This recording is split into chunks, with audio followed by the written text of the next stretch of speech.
সে নির্বাচন নিয়ে কইছে the most consequential election in ডিকেডস।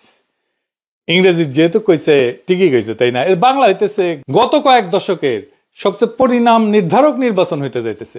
গত কয়েক দশকের, কিন্তু এক দশকের না, গত কয়েক দশকের। কারণ কি? কারণ এই নির্বাচনের ফল ভবিষ্যৎকে আমূল বদলাই দিতে পারে। এটা গেল এডা। আর দ্বিতীয়টা কি? সেটা টাইটেলেই আছে। সে বলতেছে বাংলাদেশের উপরে চায়নার একটা আসর আছে, সেটা মোকাবেলার জন্য শক্তিশালী মিলিটারি কোঅপারেশন লাগবে আমেরিকার সাথে। মাশাআল্লাহ, এই জন্য বিপ্লব করেছি আমরা, তাই না? হ্যাঁ, এবার দুইটা আলাদা আলাদা ভাবে দেখি। আগামী নির্বাচন নিয়ে পশ্চিম এমনকি চীনের সংখ্যা কি? আমি চীনে তো শুনেই আসছি, সবাই জিগাইছে, সবাই জিগায় বাংলাদেশে কি জামাত ক্ষমতা আসবে? শিবির যেহেতু বিশ্ববিদ্যালয়গুলোতে জিতছে, তার মানে কি জামাত ক্ষমতা আসবে? কি মনে হয় আসবে? হ্যাঁ, আপনার কি মনে হয় আসবে? ঠিক এখনকার রিয়ালিটি দিয়ে যদি বলেন তাইলে বলা চলে যে চান্স কম, যদিও ভালো ফাইট দিবে। কিন্তু সত্যিকারের ক্ষমতা আসতে হলে তাদের অনেক পথ পাড়ি দিতে হবে। রাষ্ট্র ক্ষমতায় যাইতে হইলে আপনার এমন আচরণ করতে হবে যেন আপনি আসলেই এখন রাষ্ট্র ক্ষমতায় আছেন। এইটা হইতেছে আপনার প্রিপেয়ারনেস। এই প্রিপেয়ারনেসটা জামাতের নাই। মানে জামাত যে ক্ষমতায় যাবে এটা বিবেচনা করে তারা কথা বলে না। আমি একটা এক্সাম্পল দিই, জামাতের ভাইরা কিছু মনে করেন না। আপনাদের আমির বলছেন যে জামাত ক্ষমতায় গেলে নারীর কর্মঘণ্টা হবে 5 ঘন্টা। তো আমি আবার একটু খুঁজে খুঁজে দেখলাম যে আরেক জায়গায় উনি বলছেন যে নারীদের না, আসলে মায়েদের কর্মঘণ্টা হবে 5 ঘন্টা। খুব ভালো কথা। তো গার্মেন্টসে যে নারী 8 ঘন্টা কাজ করে, সেখানে তো 5 ঘন্টা কাজ করলে 60% বেশি শ্রমিক লাগবে। সে খরচা গার্মেন্টস মালিক কই থেকে দিবে? যে শ্রমিক পরিবারের জন্য অতিরিক্ত 2 ঘন্টা ওভারটাইম করে অতিরিক্ত উপার্জন করে, ওভারটাইম করলে বেশি টাকা পাওয়া যায় কিন্তু স্বাভাবিক সময়ের চাইতে, জানেন তো? তো সেই টাকাটা কই থেকে পাবে? অনেকে দেখলাম কইতেছে যে বাচ্চাদের দুধ খাওয়ানোর জন্য এই টাইমের কথা কইছেন জামাতের আমি। বাচ্চাদের কখন দুধ দেওয়া হয়? বাচ্চা কাঁদলে তারপরে তো দুধ দেওয়া হয়, এটাই নিয়ম কিন্তু। তো এই হিসাবে দিনে 8 থেকে 10 বার দুধ দিতে হয় মায়েদের, বাচ্চাদের। 5 ঘন্টা কাজ করলেও বাচ্চাকে ঠিক মতো দুধ দিতে পারবে না। তো তাইলে কি বুঝে বললেন উনি? আমি ব্যক্তিগতভাবে মনে করি যে এক্সক্লুসিভ ব্রেস্ট ফিডিং যে 6 মাস প্রথমে, মানে শুধু ব্রেস্ট ফিডিং দিতে হবে, শুধু বুকের দুধ খাওয়াইতে হবে 6 মাস। এই সময়টা মায়েদের পূর্ণ বেতনে ছুটি দেওয়া উচিত রাষ্ট্রের। প্রসবের আগে 6 সপ্তাহ আর প্রসবের পরে 6 মাস। আর বেসরকারি চাকরি হইলে, যেমন গার্মেন্টস যদি হয়, এই ছুটির সময় বেতন প্রাইভেট ওনার বা গার্মেন্টস মালিক দেবে না, দেবে রাষ্ট্র সোশ্যাল সিকিউরিটি ফান্ড থেকে। তো এই টাকার জন্য অর্থ থেকে আসবে? এই টাকার জন্য অর্থ মন্ত্রণালয়ে ধর্ণা দিতে হবে না। অর্থ মন্ত্রণালয় ধর্ণা দিলে আটকে দিবে। একজন বুদ্ধিমান কর্মঠ স্বাস্থ্য বা সমাজ কল্যাণ মন্ত্রী পেলে অনায়াসে এটা করা যায়। কেমনে করা যায় এটা আর কইলাম না, কয়ে লাভ নাই এখানে। যাই হোক, তো এই যে শফিক ভাই কইলেন, এটা যথাযথ হোমওয়ার্ক করছেন কি করেন নাই? আবার দেখেন এই যে গোবিন্দ প্রামাণিক কেরিয়া জামাতে পিরিতি, দেখেন কতবার কইছি, শুনি না। মানে গোবিন্দ প্রামাণিক হইলে ছেপে পড়ে একেবারে জামাত। জামাতকে যদি বাংলাদেশের সাধারণ মানুষের রাজনৈতিক সমর্থন পাইতে হয়, তাইলে অখণ্ড ভারতের সেবক এই গোবিন্দ প্রামাণিকের অশুভ সঙ্গ ত্যাগ করতে হবে। জামাত যদি রাজনৈতিক ভুল করতেই থাকে, তাহলে তার দলের তরুণেরা যে সম্ভাবনা তৈরি করছে সেইটার সাথে এই বৃদ্ধরা প্রতারণা করছে বলে বিবেচনা করা হবে। 2 দিন পরে সবাই কইবে যে জামাত এনসিপির মতো আমার বুদ্ধি শুনে ধরা খাইছে, ধরা। তাই আগে কয়ে দিলাম, কেউ তো কারো কথা শুনে না, সবাই সবার থেকে বেশি বুঝে আর হোলসেলে ধরা খায়। আমি তো পলিটিক্যাল পার্টি করি না, আমার ধরা খেলেই কি না খেলেই কি। পলিটিক্যাল পার্টিরা ধরা গেলে ক্ষমতা থেকে সিটে পড়বে, আর তারপরে 50 বছর ওই ঠাপ খেতে হবে। ক্ষুদ্রকালে একটা অঙ্ক কষাইতো স্কুলে, একটা তৈলাক্ত বাঁশ বেয়া বাদর উঠিচ্ছে কিছু দূর, আবার সরসর করে তেলে পিছলা করে নামিচ্ছে। কতক্ষণ পর বান্দরটা আঘাত উঠবি। আমার মনে হয় জামাতরে দেখে অঙ্কটা বানাইছিল, তৈলাক্ত বাঁশ বেয়া উঠে আবার সরসর করে নামে পড়ে। জামাত মেলা কষ্ট করে রক্ত দিয়া জান দিয়া ফাঁসিতে ঝুলিয়া বাঁশের উপরে উঠে, আবার কিছুদিন পরে গোবিন্দ প্রামাণিকের তেলে পিছলায় নিচে নামে ফসফস করিয়া। এই অঙ্ক যেদিন স্কুলে করায়, আমি স্যারে কইছিলাম, স্যারে বাঁশের উপরে বান্দর উঠবি কে, বাঁশের মাথাত কি আছে? তো স্যার এমন চোখ গরম গরম করে তাকাইছিল যে এখনো স্বপ্নে সেই রস কষায়িত চোখ দেখে ডরাই। জামাত না হয় বাঁশের মাথা তো দিচ্ছে যে ক্ষমতা আছে, বান্দর কেন উঠবি? যাই হোক, বিএনপি তো জামাতরে ঘায়ল করার মেলা চেষ্টা করিচ্ছে। আমি শিখে দিই বিএনপি, খালি কইবেন জামাত অখণ্ড ভারতের প্রবক্তা, মোদির চেলা, যে বাংলাদেশকে অখণ্ড ভারতের অংশ করতে চায়, তার মিত্র, তারা ডেকে স্টেজে তুলে তার সাথে দাঁড়ায় বক্তৃতা করে। আর এই ভিডিওটা চালিয়ে দিবেন, এটা সাহেব না দেখান না ভিডিওটা। তো সারা পৃথিবীতে একটা হিন্দুত্বের গণজাগরণ হচ্ছে। এই ভূমি আমাদের বর্তমান যে বাংলা ভূমি, এই বাংলা একটা পবিত্র ভূমি। এখানে অনুকূল ঠাকুর, হরি ঠাকুর, জগৎবন্ধু, বালক ব্রহ্মচারী, রাম ঠাকুর, দুর্গা প্রসন্ন, সমস্ত মহাপুরুষদের পবিত্র ভূমি এখানে। তো সেই জায়গাটুকু আমরা ছেড়ে যেতে চাই না। এই জায়গা যেন আগামী দিনে অখণ্ড ভারতের একটি অংশ হতে পারে, সেই জন্য আমাদের প্রার্থনা, এবং সেই প্রার্থনাটা পূরণ করতে পারে বিজেপি গভর্নমেন্ট ধাপে ধাপে। তো আমরা ভগবানের কাছে প্রার্থনা করি যেন আবার নতুন করে যেন নরেন্দ্র মোদী গভর্নমেন্ট এইবার না বারবার যেন আসে, সেটা আমরা কামনা করি। এবং যতক্ষণ পর্যন্ত আমাদের লক্ষ্য অখণ্ড ভারত, আমরা যেন একসময় ভারতের অঙ্গ ছিলাম, আমরা আবার সেই অখণ্ড ভারতের অংশীদার হতে চাই, সেই পূরণ না হওয়া পর্যন্ত আমরা চাই যে নরেন্দ্র মোদী গভর্নমেন্ট যেন আসে। জামাতের জন্য মেলা খাটাখাটনি করে একটা ভিডিও বানাইতেছিলাম কেমনে জামাত ক্ষমতায় যাইতে পারে। তো এই গোবিন্দ প্রামাণিকের ইস্যু দেখা মেজাজ এমন খারাপ হয়েছে, বিলা হয়েছে যে থুসি ফেলায়। যাই হোক, এবার বিএনপি প্রসঙ্গে আসি। বিএনপি হয়তো মনে করতে পারতেছে না যে তারা হেরে যেতে পারে এই ইলেকশনে। আমার ব্যক্তিগতভাবে বিএনপিকে হারায় দেওয়ার কোনো মিশন নাই, ইচ্ছাও নাই। আমি আগামীতে এমন একটা বাংলাদেশ চাই যে এমন একটা পলিটিক্যাল ব্যবস্থা চাই যাতে সরকারি দল বিপুল চাপের মধ্যে থাকে জনগণের, তার ফলে সে বাকশাল হয়ে উঠতে না পারে, দুর্নীতির যে একই কাহিনী সে আবার শুরু করতে না পারে আওয়ামী লীগের মতো। কিন্তু মুশকিল হইল যে বিএনপি এতেই এমন ডরে এমন শুরু করেছে যে আগে হাইরা বসে আছে, মানে ওই রাজনৈতিক বিরোধিতা নিবারে পারে না, পারিচ্ছেই না। মানে দেশের অবস্থা এমন যে আমি যদি জামাতের আমির হইতাম তাহলে চাইতাম বিএনপি এই টার্মে ক্ষমতা আসুক, পড়বি বিএনপি গাড্ডায় পড়বি, যেই আসুক সে গাড্ডায় পড়বি, তারপরে পরের টার্মে আমি সেল চালায় ক্ষমতা চলে যাবো। আবার এই সময় শর্ট করে লিগ ঢুকে পড়ে কিনা সেটা আবার একটা চিন্তা। কিন্তু দেখা যাইতেছে বিএনপি তো বিরোধিতা, রাজনৈতিক বিরোধিতা সামলাইতেই পারেন, ওটা শিখেই নেই, ওটা পলিটিক্যাল পার্টি না। বিএনপি আগে হারার রাস্তা বসে আছে। কিছু মনে করেন না বিএনপির ভাইরা, আপনাদের কোনো চান্স আমি দেখতেছি না। আর আপনাদের হারায় দাও 1-2 এর ব্যাপার। বিএনপি এই প্রফেসর ইউনূস সরকারের কয়েকজন মন্ত্রী আর মন্ত্রী পদমর্যাদার কয়েকজন লোকরে কইছে যে আমাদের পরের সরকারে আপনি থাকিচ্ছেন স্যার, আপনি থাকছেন স্যার, আপনি থাকছেন। বাঙ্গু এলিটরা তো লোভ টাকা দেখলে চক চক চক করে, ক্ষমতা দেখলে, তাই তারা কাজ শুরু করে দিচ্ছে বিএনপির পক্ষে। কোন কাজ প্রজেক্টের ধান্দা করে, তারপরে তারা নাকি লন্ডন পাঠিয়ে দেয়। কারা এখন শোনার দরকার কি, বিএনপি যখন ক্ষমতা আসে তাহলে জানতে পারবেন কারা এরা, ওই সরকারে যাবি তারা। তো এর মধ্যে মির্জা ফখরুলের সাথে ওয়াকারের মিটিং হয়েছে এটা ঘুটু করার জন্য গোপনে। জানেন এটা কি হয়েছে? আসেন দেখি। গত 23শে অক্টোবর রাত 8টা থেকে 11টা পর্যন্ত সেনা ভবনে জেনারেল ওয়াকারের সাথে জরুরি একটা গোপন মিটিং করছে বিএনপি নেতৃবৃন্দ। ওয়াকারের আবার ওই দিন একটা বিয়ার দাওয়াত ছিল না, কিছু যেন দাওয়াত ছিল, ওইটি গেছিল কলে, যে আবার ফিরে আসছে, কইছে খামু না, আমি বাসার গেস্ট আছে, তাই ফিরে আসছে তাড়াতাড়ি। দেখাইছে যে আমি তো গেছি উঠি। মির্জা ফখরুল আলমগীরের সাথে ছিল মেজর জেনারেল অবসরপ্রাপ্ত ফজলে আকবর, আরেকজন অজানা ব্যক্তি চেনা যায় নাই। গত 14 মাসে এরকম আরো কয়েকটা গোপন অভিসার হয়েছে আর কি, এই দুই জগতের দুই মানুষের। প্রধান উপদেষ্টা কি জেনারেল ওয়াকারের রাজনৈতিক নেতৃত্বের সাথে আলোচনা অনুমতি দিচ্ছেন, করিচ্ছে যে কিছু কর না কেন, আপনার আশকারা পেয়ে তো এগুলো হয়েছে। অতীতে কোন সেনা প্রধান এরকম দুঃসাহস দেখায়নি। এই অনুমতি ছিল না জানে কুর্মিটোলা গল্ফ ক্লাবের পিছনের রাস্তা দিয়া গোপনে সেনা ভবনের পিছনের দরজা দিয়া ওয়াকারের বাসভবনে ঢুকতে হয়েছে মির্জা ফখরুলের। প্রশ্ন হইতেছে এই দুই পক্ষ পিছনের দরজা দিয়া অন্য কিছু কি করতে চায়? ওয়াক সাহেব আর মির্জা সাহেব শুনে রাখেন, সৈনিক আর জুনিয়র অফিসাররা কিন্তু খায়েশ মিটিয়ে দিবে একেবারে, মায়ের কলে একটা মাটির পড়বি না। আলোচনা কি হয়েছে দুইজনের মধ্যে শুনবেন?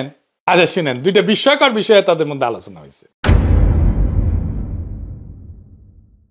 জেনারেল ওয়াকার অধ্যাপক মোহাম্মদ ইউনূসের অন্তর্বর্তীকালীন সরকারকে হটায় বর্তমান প্রধান বিচারপতি রিফাত আহমেদের নেতৃত্বে একটা তত্ত্বাবধায়ক সরকার প্রতিষ্ঠার পর নতুন নেতৃত্বের অধীনে আসন্ন জাতীয় সংসদ নির্বাচন অনুষ্ঠান করতে চায়। মানে সামনের মাসে প্রধান বিচারপতি অবসরে যাবে, সে তত্ত্বাবধায়ক সরকারের বাতিলের যে রায় ছিল সেটা বাতিল করে দিয়ে চলে যাবে। তাইলে সদ্য সাবেক বিচারপতি হিসেবে সেই তত্ত্বাবধায়ক সরকার প্রধান হবে। কেস কলেজ সুন্দর বরাবর হয়েছে আর কি। হ্যাঁ, সিস্টেম ভালোই, ব্যবস্থা ভালোই করেছে। বিপরীতে বিএনপির মহাসচিব মির্জা আলমগীর জনপ্রশাসন এবং পুলিশের মধ্যে তাদের কাছে বিশ্বাসযোগ্য অফিসারদের গুরুত্বপূর্ণ লাভজনক পদে বসানোর পর জাতীয় সংসদ নির্বাচন সম্পন্ন করতে ওয়াকারের সমর্থন চাইছে। এবার বুঝছেন তো এই নির্বাচন নিয়ে কি সব খেলা চলিচ্ছে সারা দেশ জুড়ে। এবার আসেন চীনের প্রভাব ঠেকানোতে সামরিক ক্ষেত্রে আমেরিকার প্রস্তাব নিয়ে আলাপ করি। যেহেতু এই খবরটা আসছে আমি চীনে থাকার সময়, তো চীনারা এটা নিয়ে এইটু দেখাশোনা করিছে, হাসাহাসি করিছে। চীনারা এটা নিয়ে একটু দেখেছে টেকেছে আর কি খবরটা। আমরাও দেখাইছি চীনাদেরকে, দেখো দেখো কি হইতেছে। তো অস্ত্র কেনার ক্ষেত্রে বা সামরিক সহায়তার ক্ষেত্রে একটা প্রতিযোগিতা কলে শুরু হয়েছে। এইখানে আপাতত সরাসরি আমেরিকা নাই, তুরস্ক আছে। ন্যাটোর সদস্য হিসেবে তুরস্ক এই উদ্যোগে আমেরিকার সমর্থন থাকতে পারে। আমি এই প্রসঙ্গে পৃথিবীর সেরা ইন্টেলিজেন্স রিপোর্ট থেকে রেফার করব, ইন্টেলিজেন্স অনলাইন থেকে। এটা সাহেব একটু দেখে দেন। এই রিপোর্টগুলো বহুমূল্য, আপনার দাম দেখে নিতে পারেন, এটা সাহেব দেখে দেন।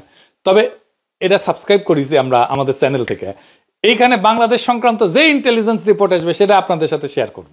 এই রিপোর্টটা ফরাসিতে, আমি অনুবাদ করে কইতেছি, আসেন রিপোর্টটা দেখি। 15 অক্টোবরে 2025 এইটা বাংলাদেশ সম্পর্কিত এই রিপোর্টটা বলছে বাংলাদেশ বিমান বাহিনীর নতুন যুদ্ধ বিমান এবং প্রতিরক্ষা সরঞ্জাম কেনার আলোচনা চলতেছে। এখানে কইতেছে বাংলাদেশ ঘিরে চীন এবং তুরস্কের প্রতিযোগিতা অক্টোবরের শুরুতে বিমান বাহিনীর প্রধান জেনারেল হাসান মাহমুদ খান তুরস্ক যান। এই সফরটা গত কয়েক মাস ধরে চলা তুরস্ক বাংলাদেশ প্রতিরক্ষা আলোচনার আনুষ্ঠানিক একটা রূপ দিছে। তবে ঢাকায় বাজেট সংক্রান্ত সিদ্ধান্ত এখনো হয়নি যে এটার কি বাজেট টাজেট পাওয়া যাবে কিনা।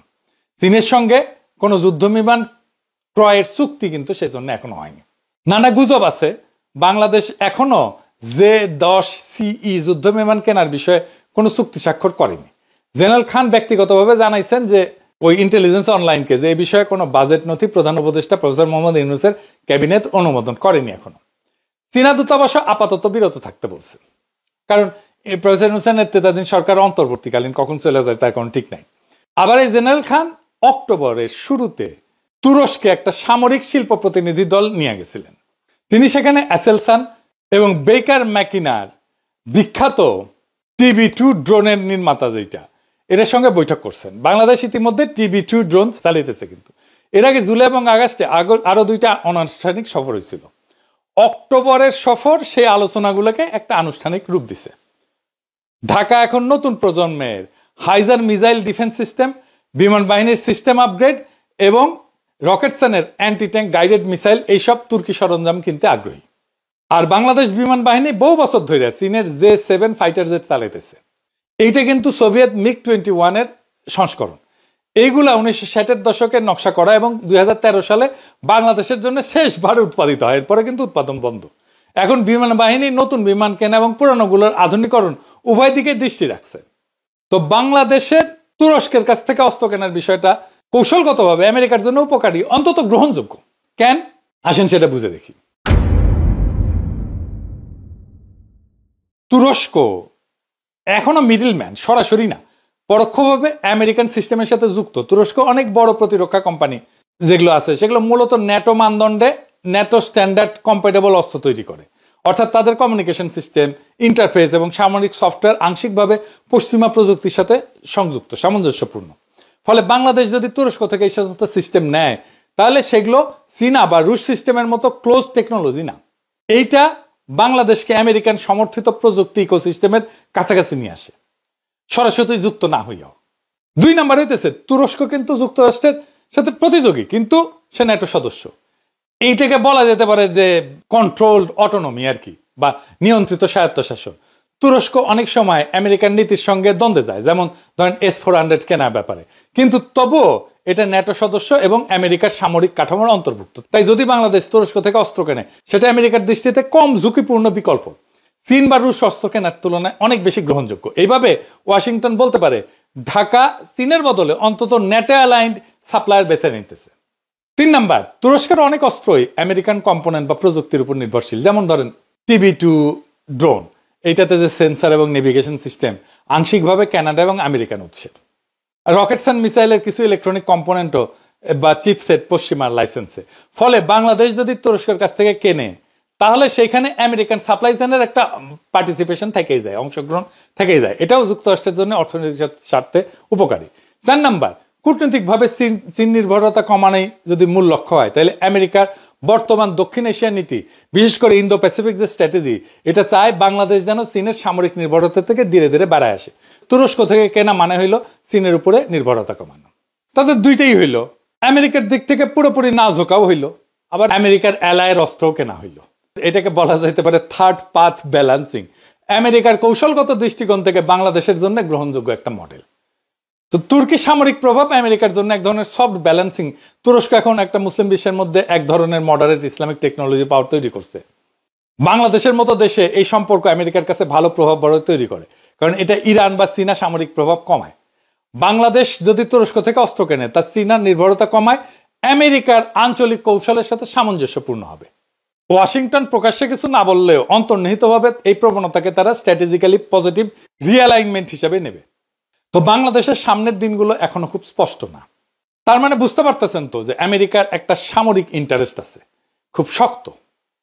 এটা এখন কিভাবে বাংলাদেশ ব্যালেন্স করবে এটা কে জানে, এখনো ব্যালেন্স হয়নি, এবং নির্বাচনের আগে এটা ব্যালেন্স হওয়ার সম্ভাবনা কম। তো বাংলাদেশের সামনের দিনগুলো এখন খুব স্পষ্ট না। প্রত্যেক দিন পরিস্থিতি বদলাইতেছে, নানা শক্তি নানাভাবে তার এজেন্ডা বাস্তবায়ন করার কাজে আছে। তাইলে দেশ কোন দিকে যাবে? ইলেকশন কি হবে? দেশ নিজে থেকে কোথাও যায় না রে ভাই, তারে নিতে হয় কোথাও। যার হ্যাডম বেশি সে তার লক্ষ্যে দেশকে নিয়ে যাবে। তবে একটা কথা বুকে রাখি, অনেকে বলে না আগেই ভালো ছিলাম, আমরা হাসাহাসি করি, ট্রল করি, ট্রল হিসেবে নেই। যদি বিএনপি ক্ষমতায় আসে তাহলে এটা ট্রল থাকবে না, আপনি বিশ্বাস করেই বলবেন আগেই ভালো ছিলাম। বাংলাদেশ আজকে একটা মোড়ে দাঁড়ায় আছে, সন্ধিক্ষণে, যেখানে প্রত্যেক দিন বদলায় যাচ্ছে শক্তির ভারসাম্য, মিত্রতার মানে আর রাষ্ট্রের ভবিষ্যতের পথচিত্র। একদিকে পরাশক্তি, আরেকদিকে স্থানীয় রাজনৈতিক দল, সবাই এই ছোট কিন্তু কৌশলগতভাবে গুরুত্বপূর্ণ ভূখণ্ডের দিকে তাকায় আছে। কিন্তু শেষ কথা বলবে কে? শেষ কথা বলবে জনগণ, যদি তারা নিজেদের ভবিষ্যৎ নিজেরা বাইছে নিতে চায়। মনে রেখেন, পরাশক্তিও দেখে আসছি, জনগণের উপরে কোনো শক্তি নাই।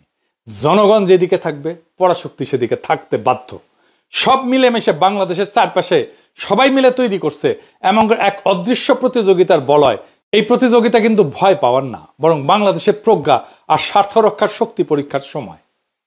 আমরা যদি বুদ্ধিমত্তা, স্বচ্ছতা, আত্মসম্মান নিয়ে এই সময়কে পার করতে পারি, তাহলে এই ভূমি, এই মাটি, এই বাংলাদেশ আবারও প্রমাণ করবে ছোট রাষ্ট্র হলেও বড় শক্তিকে ভারসাম্য রাখা কেবল সাহস না, এটা একটা শিল্পও বটে। আগামী দিনের বাংলাদেশ কেবল ভোটের ফলাফলে নির্ধারিত হবে না, নির্ধারিত হবে আমরা কতটা সচেতনভাবে নিজেদের কৌশল বাইছে নিতে পারি। ইতিহাস এখন আমাদের দিকে তাকায় আছে। প্রশ্ন একটাই, আমরা কি নিজেদের ভবিষ্যৎ লিখব নাকি অন্য কারো পরিকল্পনার কালি হয়ে থাকব? আমাদেরকে নিজেদের ভবিষ্যৎ লিখতে হবে। সেই প্রস্তুতি নেন, সেই সময় আসতেছে। নিজের ভবিষ্যৎ নিজের ভোটের ব্যালটেই আমরা লিখে নেব। ইনকিলাব জিন্দাবাদ।